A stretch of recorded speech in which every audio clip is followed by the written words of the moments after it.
बहुत पहले की बात है, जब पृथ्वी पर धर्म की जड़ें कमजोर होने लगी थीं और सत्ता के नशे में चूर राजाओं ने स्वयं को ईश्वर समझना शुरू कर दिया था। उसी समय जन्म लेने वाला था एक ऐसा योद्धा जो केवल शस्त्र से नहीं, तप, त्याग और संकल्प से भी युद्ध करता था।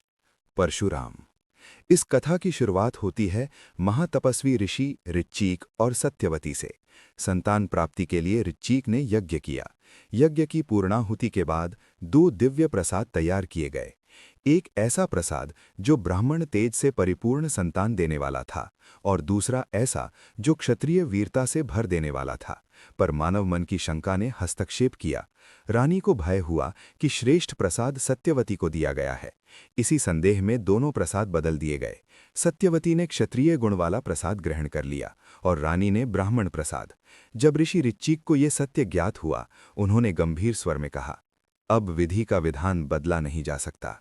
सत्यवती का पुत्र ब्राह्मण तेज से युक्त होगा, पर उसका पौत्र धरती का सबसे प्रचंड योद्धा बनेगा, और वही भविष्य आकार लेने लगा।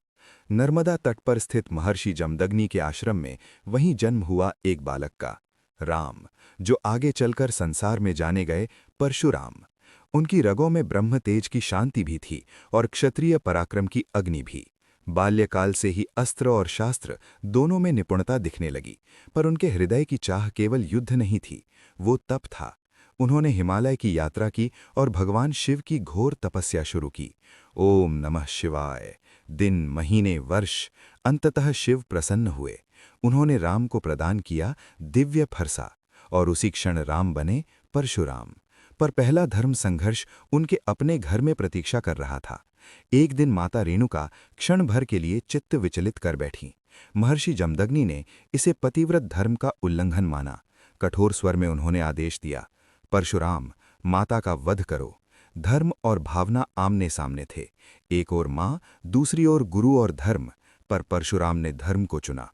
माता का वध हुआ। प्रसन्न होकर जमदग्नि ने वरदान दिया, मांगो जो चाहो। माता को पुनः जीवन मिले, और माता रेणुका मृत्यु से पुनः लौटी।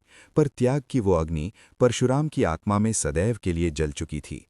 उधर माहिष्मती नगर में राज करता था सहस्रबाहु अर्जुन, शक्तिशाली, अहंकारी और देवताओं से भी स्वयं को महान समझने वाला। उसकी दृष्टि पड़ी महर्षि जमदग्नि की दिव्य कामधेनु पर। ऋषि ने देने से मना किया। राजा ने अपमान सहा नहीं, और उसके पुत्रों ने मिलकर जमदग्नि की हत्या कर दी। जब परशुराम लौटे और पिता का रक्त रंजित शव देखा, उनका अंतर्मन गरज उठा। मैं संकल्प करता हूँ, 21 बार धरती से अधर्म का नाश करूंगा। और फिर धरती कांप उठी। उत्तर से दक्षिण तक फरसे की गूंज गूंजने लगी। 21 बार क्षत्रिय वंशों का उन्मूलन हुआ। ये प्रतिशोध नहीं था, ये धर्म की स्थापना थी। कार्य पूर्ण होने पर परशुराम ने युद्ध त्याग दिया, महायज्ञ किए और समस्त भूमि महर्षि कश्यप को समर्पित कर दी। फिर एक दिन जनकपुरी में शिव धनुष टूटने की गूंज हुई। वो स्वर महेंद्र पर्वत तक पहुंचा। परशुराम उठे और जनकपुरी गए। वहां उन्होंने राम को देखा। उनकी दृष्टि स्थिर हो गई। समझ गए, ये स्वयं विष्णु हैं। क्रोध श्रद्धा में बदल गया। परशुराम बने युग गुरु। भीष्म, कर्ण, द्रोण तीनों को अस्त्र विद्याएं दी। आज भी परशुराम महेंद्र पर्वत पर तप में लीन है। मान्यता है, जब कल्कि अवतरित होंगे, परशुराम उन्हें अपनी संपूर्ण दिव्य अस्त्र विद्या सौंपेंगे।